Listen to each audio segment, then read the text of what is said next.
sehat dan diberkati Tuhan. Amin. Kalian semua sudah siap untuk memuji dan memuliakan nama Tuhan? Siap. Sudah siap untuk memuji dan memuliakan nama Tuhan? Katakan amin. Amin.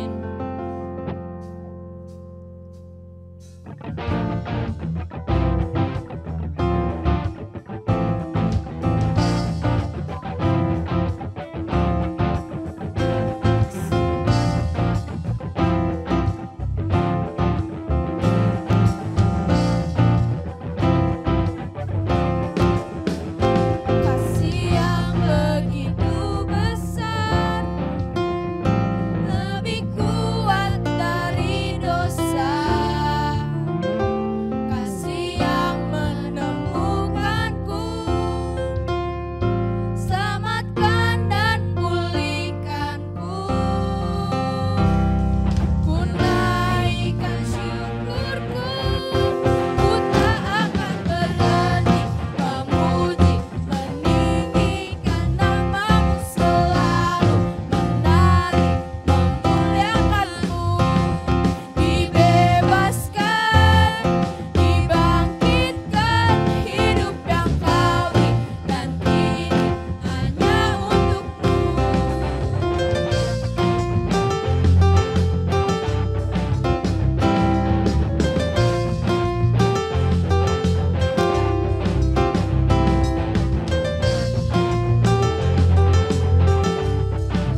Yesus Tuhan Raja, segala kuasa tunduk dalam namanya.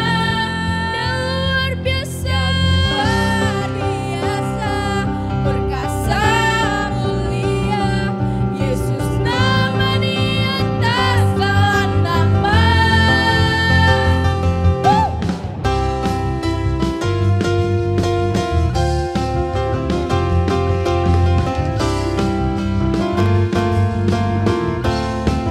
Lebih semangat lagi katakan, Tuhanku maha besar, Tuhanku maha kuasa, Raja segala raja.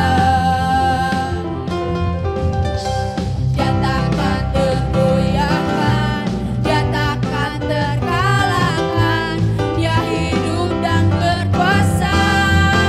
Katakan, serukan namanya, Yesus Tuhan Raja, segala kuasa tunduk dalam namanya. Dia luar biasa, perkasa, mulia. Yesus nama di atas segala nama. Serukan namanya, Yesus Tuhan Raja, segala kuasa tunduk dalam namanya. Dia luar biasa, perkasa, mulia. Yesus nama di atas segala nama.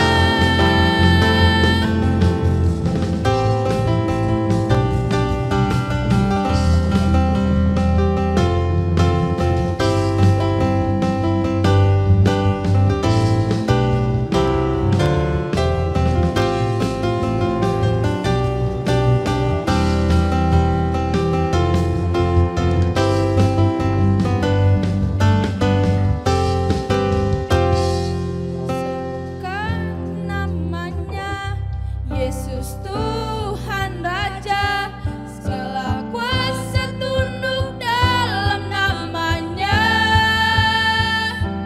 Dia luar biasa, perkasa, mulia.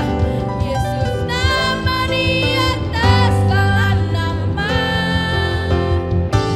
Serukan namanya, Yesus Tuhan Raja, segala kuasa tunduk dalam namanya.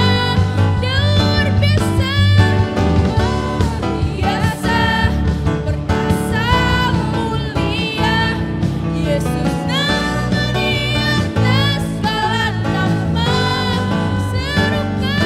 Serukan namanya, Yesus Tuhan Raja, segala kuasa tunduk dalam namanya. Dia luar biasa, perkasa, mulia. Yesus nama di atas segala nama. Yesus nama di atas segala nama. Yesus nama di atas segala nama.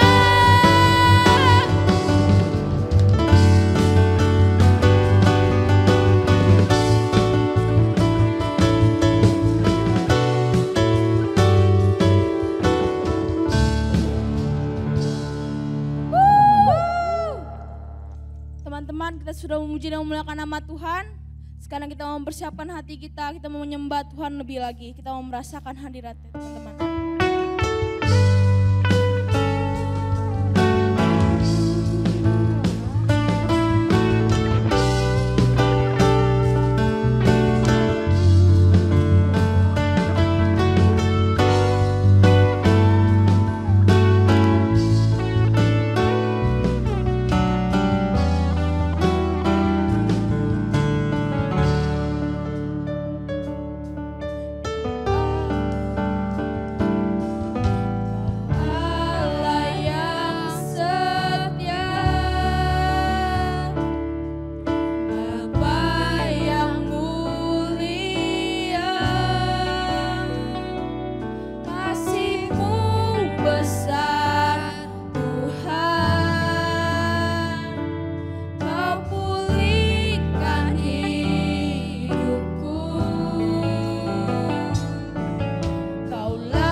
Tuhan, kami percaya kuasa-Mu sangat besar buat setiap kami. Ajar kami supaya kami bisa menyenangkan hati-Mu ya Bapa. Sekarang kami mau duduk diam, kami mau mendengarkan firman-Mu. Tuhan rapi kami supaya kami bisa mengerti isi hati-Mu dan bisa menjadi pelaku-pelaku firman-Mu. Tuhan juga berkati hamba-Mu yang akan menyampaikan firman-Mu. Terima kasih Tuhan, haleluya, amin.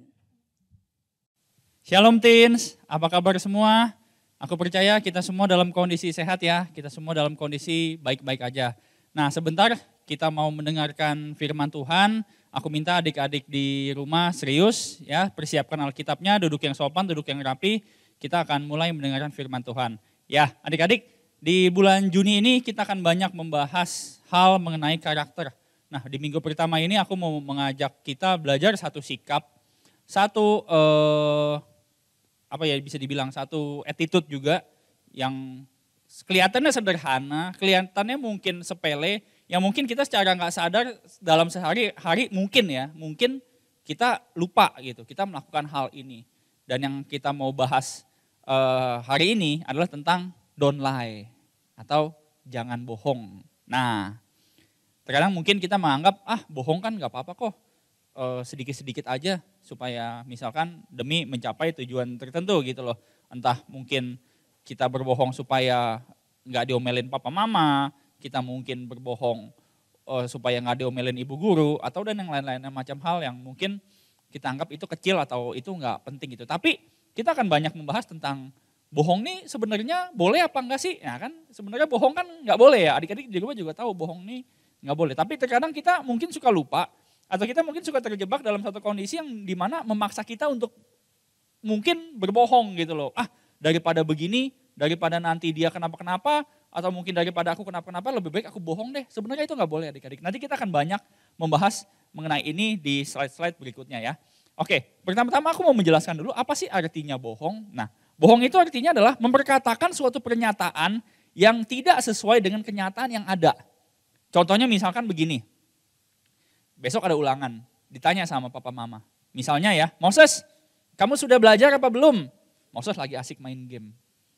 Sudah ma, atau sudah pa? Padahal belum. Nah itu namanya bohong. Itu contoh aja ya.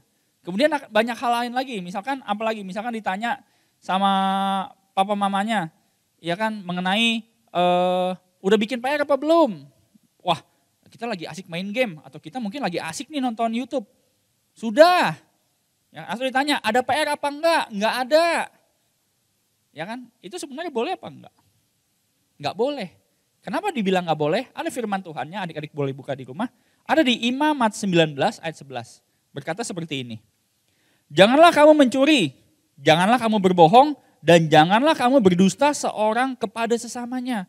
Nah firman Tuhan ini mengajarkan kita, kalau ternyata memang Tuhan enggak mengizinkan kita untuk berbohong. Gitu loh. Lantas kenapa suka ada atau mungkin kita lihat atau mungkin apa sih menyebabkan seseorang itu berbohong? Nah, ada 3 hal. Yang pertama adalah takut.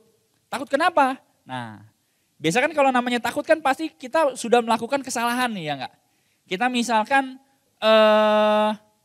memecahkan piring misalkan memecahkan piring lah ya kan. Wah, nanti mama marah nih. Ya kan, ditanya sama mamanya, siapa yang pecahin piring? Ya, diem semuanya. Atau enggak ada yang mau ngaku. Atau misalkan kalau lagi ulangan, ujian, hasilnya ternyata enggak sesuai dengan yang kita inginkan gitu loh. Gimana? Siapa yang misalkan ya, gimana Evelyn? Ujiannya nilainya bagus apa enggak? Takut, ya kan? Ternyata yang nilainya kurang bagus, dibilangnya bagus mah. Supaya mamanya seneng. Nah itu alasan kenapa orang berbohong itu kata-kata kebanyakan karena takut. Takutnya itu karena kita udah berbuat salah, ditanya, ya supaya nggak diomelin deh.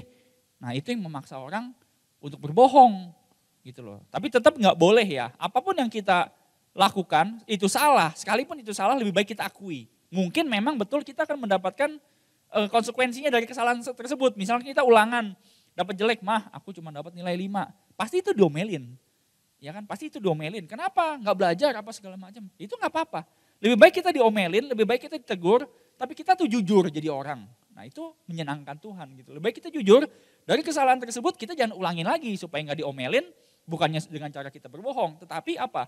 Dari yang tadi nilainya kita 5, kita belajar bagaimana supaya kita bisa mendapatkan nilai 7 atau 8 atau mungkin 10. Kita belajar. Jangan takut untuk mengakui kesalahan. Gitu loh. Karena nggak ada manusia yang sempurna yang dalam hidupnya sehari-hari itu lurus, semuanya perfect tanpa kesalahan. Gitu loh. Tapi ketika kita sudah melakukan kesalahan, baik itu sengaja, baik itu nggak sengaja, kita minta maaf. Kita akui. Gitu loh. Jangan kita malah berbohong supaya orang tersebut nggak marah, supaya orang tersebut nggak tersinggung, itu nggak boleh. Ya kan? Ingat firman Tuhan di atas yang tadi mengenai di Imamat 19 ayat 11 itu. Nggak boleh. Kita nggak boleh berbohong, kita nggak boleh berdusta terhadap siapapun. Yang kedua alasannya kenapa orang suka berbohong adalah karena malu. Ya, malu tuh maksudnya gimana sih Kak? Nah malu misalkan seperti ini.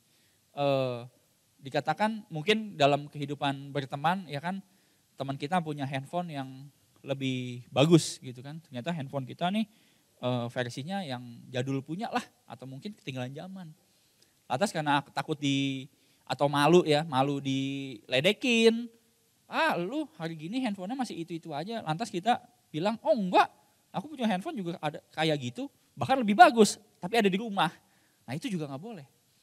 Terkadang kita kalau berteman tuh mungkin suka terpengaruh ya sama teman kita, melihat teman kita punya handphone baru, teman kita mungkin punya jam tangan baru, teman kita mungkin punya baju yang baru. Tapi karena kita malu, kita kondisinya seperti ini. Ya udah, demi supaya aku nggak diledekin, supaya aku nggak dibully, ya udah, aku bohong aja. Nah itu nggak boleh dilakukan adik-adik. Baik itu kita takut diomelin, baik kita malu dengan keadaan kita berbohong. Kita tutupin semuanya itu dengan kebohongan kita. Gitu. Itu nggak boleh. Nah itu yang kata-kata kebanyakan orang suka lakukan. Dan yang ketiga, kenapa sih manusia suka berbohong? Itu sudah menjadi suatu kebiasaan. Ya, ada 3 poin. Pertama takut, kedua malu, ketiga kebiasaan. Jadi apa-apa bohong. Sekalipun mungkin hal yang benar pun dia bohong. Artinya udah jadi kebiasaan. Jadi hidupnya tuh penuh dengan kepalsuan. Ya, penuh dengan kepalsuan, penuh dengan kebohongan. Gitu loh, itu yang kalau udah jadi kebiasaan tuh seperti itu. Jadinya buat dia, kalau kita anak Tuhan, dengar firman Tuhan tentang gak boleh bohong, wah mungkin kita tertegur ya, oh iya kemarin aku baru bohong, aduh ampuni aku Tuhan, segera minta maaf. Tapi kalau orang yang udah jadi kebiasaan, itu gak ada rasanya dia berdosa atau gak ada rasanya dia takut, udah biasa aja gitu loh, berbohong. Nah kita akan belajar dari satu kisah Alkitab, ya kan, ada di Kisah Para Rasul 5 ayat 1 sampai 11. Ya, ini kisah Ananias dan Safira, ya kan adik-adik pasti juga udah familiar lah dengan kisah Alkitab ini. Ya, jadi dikisahkan Ananias Safira itu pada waktu itu lagi jual, ya bahasanya biar gampang, lagi jual tanah, ya kan, lagi jual tanah. Kemudian yang harusnya hasilnya itu diberikan kepada imam-imam gitu kan, ternyata Ananias tuh nggak memberikan semuanya, gitu loh. Jadi misalkan tanahnya laku 1 juta, dia ngakunya lakunya 500.000, dan itu yang dikasih kepada imam tersebut, ya. Pada waktu itu kalau nggak salah Petrus ya, dia kasih ke Petrus. Tapi Petrus tahu gitu loh. Ya kan tahu karena kenapa ya? Karena dia waktu itu dipenuhi dengan roh Tuhan, jadinya Petrus tahu. Kenapa kamu bohong? Nah ini dalam artinya gini, orang tersebut udah tahu akan kebohongan kita. Tetapi Ananias di sini nggak mau ngaku gitu loh. Oh enggak, aku cuman emang laku tanahnya cuman harganya segini. Nah itu artinya apa? Dia udah berbohong. Padahal udah ketahuan, harusnya dia ngaku. Akibatnya dari kisah ini dikatakan apa? Ananias mati. Ya kan, begitu Ananias mati, jenazahnya digotong keluar sama orang-orang yang ada di situ, lantas masuk Safira istrinya. Ya kan, Petrus tanya lagi, ya kan, berapa harga kamu jual tanah? Ya itu sesuai apa yang kata Ananias bilang. Dia nggak tahu Ananiasnya udah mati, makanya dia ikut bohong. Ditegur lagi sama Petrus dan mati. Nah itu adik-adik, di sini mengajarkan tentang apa sih? Di sini mengajarkan tentang kalau upah dosa adalah maut. Ya kan? Upah dosa itu adalah maut. Pada waktu itu orang kalau berdosa itu maut. Ya kan adik-adik juga udah sering dengar kan kisah bangsa Israel begitu keluar dari Mesir kan, bagaimana mereka suka menggerutu, mereka suka banyak komplain, ya kan, mereka juga ada berbuat dosa, itu hukumannya adalah maut. Nah saat ini adik-adik kalau kita berbuat dosa, kita bohong, kita mati apa enggak? Enggak. Secara fisik, secara daging kita enggak langsung rebah tuh kayak Ananias Safira. Enggak, kita enggak mati. Tapi satu hal, ketika kita berbuat bohong, itu artinya apa? Kita jatuh ke dalam dosa. Kita jatuh ke dalam dosa. Kira-kira adik-adik kalau kita sering bohong, kita sering berbuat dosa, kita bisa masuk surga apa enggak? Enggak bisa, ya kan? Orang berdosa tempatnya adalah di neraka, gitu loh. Itu kita mungkin menganggap bohong itu hal kecil, tetapi kita lihat akibatnya adalah apa? Dosa. Mau berbohong kah, mau mencuri kah, segala macam itu tetap dosa. Gak ada yang dibilang, aku kan berbohong kak demi kebaikan dia, supaya dia gak diomelin mamanya misalnya. Tapi tetap aja gak boleh, itu dosa. Lebih baik teman kita diomelin mamanya daripada kita ngajarin teman kita berbohong. Karena kenapa? Kalau kita udah ngajarin teman kita berbohong, nanti berikutnya dia dalam hal apapun, udah ahli dalam berbohong. Nah itu gak boleh, ya kan? Nah yang berikutnya, akibat berbohong itu apa sih? Itu tadi dosa. Ya kan, kita ada 5 poin. Pertama dosa. Kenapa dosa itu aku taruh di poin yang pertama? Karena memang itu. Upah dosa adalah maut, berbohong itu adalah dosa. Ya kan, di slide-nya mungkin ada gambar anak yang hidungnya panjang ya, kayak Pinocchio, tapi itu cuma ceritaan doang. Tapi yang sesungguhnya adalah bohong itu adalah dosa. Ketika kita dosa, kita sering melakukan dosa itu artinya kita sudah menjauh dari Tuhan. Ya kan, kita sudah menjauh dari Tuhan. Tuhan bilang di firman-Nya jelas dikatakan nggak boleh berbohong, nggak boleh berdusta, tapi kita lakukan. Nah itu jadinya dosa. Yang kedua adalah nggak dipercaya sama orang lain. Aku sering ajarkan gini ya adik-adik. Kepercayaan itu adalah hal yang sangat berharga yang mungkin nggak bisa dinilai dengan uang. Mau dibayar berapa orang jujur, nggak bisa. Tetapi ketika kita sudah menjadi orang yang jujur, ya orang akan mempercayakan berbagai macam hal atas kita. Wah, si Ferry orangnya jujur nih, dipercayakan nih. Apa hal tertentu. Orang karena tahu dia jujur, orang jadi percaya, dia yakin gitu loh. Entah itu dalam tugas kah, entah itu dalam perkara apapun, orang percaya sama Ferry. Tapi contohnya misalkan Ferry suatu ketika dia sudah ketahuan bohong sama orang tersebut, oke dia minta maaf. Tetapi yang namanya kepercayaan pasti akan turun. Waktu itu udah aku percaya tapi dia berbohong. Ini misalnya aja ya contoh. Pasti kepercayaan orang tuh menurun, pasti dia menurun. Meskipun kita udah maafin ya udah kita maafin. Tapi kita dari pihak atau dari sisi kita yang dibohongin tuh pasti merasa bahasanya udah gak seperfect waktu pertama gitu loh. Yang tadinya kita lihat sosoknya jujur, sosoknya rajin, tetapi dia pernah melakukan suatu kebohongan, entah itu hal kecil, entah itu hal besar, pasti itu akan mempengaruhi kepercayaan orang lain terhadap kita. Gitu loh. Yang ketiga adalah nggak punya teman. Iyalah, bagaimana orang bohong banyak teman? Ya semuanya udah dibikin kesel sama dia kan, dibohongin, ya kan dikibulin, ya kan nyebarin berita hoax doang, nggak jelas asalnya dari mana, nggak punya teman. Karena teman-teman tersebut merasa rugi berteman sama dia. Aku kira mah beritanya benar, nggak taunya bohong. Aku kira yang diomongin dia mah benar, nggak taunya cuma bohong semua. Nah itu adik-adik. Ya kan ada hal yang mengikuti selain daripada dosa. Itu pasti nggak dipercaya orang. Atau mungkin dia nggak punya teman. Yuk, siapa yang mau berteman sama seorang pembohong? Gitu, nggak enak rasanya dibohongin. Dan pasti nggak mau kita punya teman seorang pembohong. Yang keempat adalah mudah kecewa. Yang tadinya mungkin hidupnya itu penuh dengan kebohongan ketika dia harus menghadapi hal yang mungkin harus dihadapi dan gak bisa ditutup-tutupi dengan kebohongan, dia akan mudah kecewa dengan kehidupannya. Kenapa aku hidupnya kekurangan terus? Kenapa aku hidupnya gak bisa jadi orang yang pinter? Itu karena kebiasaan bohong, dia gampang kecewa. Akan hal-hal kecil dia akan mudah kecewa, dia akan mudah tersinggung. Karena sebelumnya dia tutupin semua dengan kebohongan. Itu. Ya kan gak enak kan jadi orang bohong, dan yang terakhir adalah kehilangan jati dirinya. Jadinya palsu semuanya. Apa yang ada di kehidupan orang tersebut itu palsu. Jadi dirinya yang aslinya tuh gak ketahuan karena penuh dengan kebohongan. Kebohongan memang hal yang kecil dan sederhana ya. Kalau kita belajar beberapa hal di atas, tetapi dampaknya itu besar loh. Makanya dari sejak masa muda kalian, ya kan, dari kalian yang masih sangat muda, aku ingetin, jangan pernah bermain-main yang namanya bohong. Bohong tuh gampang. Bohong tuh gampang. Dan sedikit orang yang mungkin tahu kita tuh bohong apa enggak. Bohong tuh adalah hal yang enggak kelihatan gitu. Kalau kita mencuri kan mungkin kita kelihatan gitu ya. Misalnya kita mengambil barang orang. Tapi kalau kita bohong, buktinya apa? Gitu loh. Kita ngomong benar apa enggak, enggak ada yang tahu. Kita melakukan hal benar apa enggak, enggak ada yang tahu. Itulah kebohongan.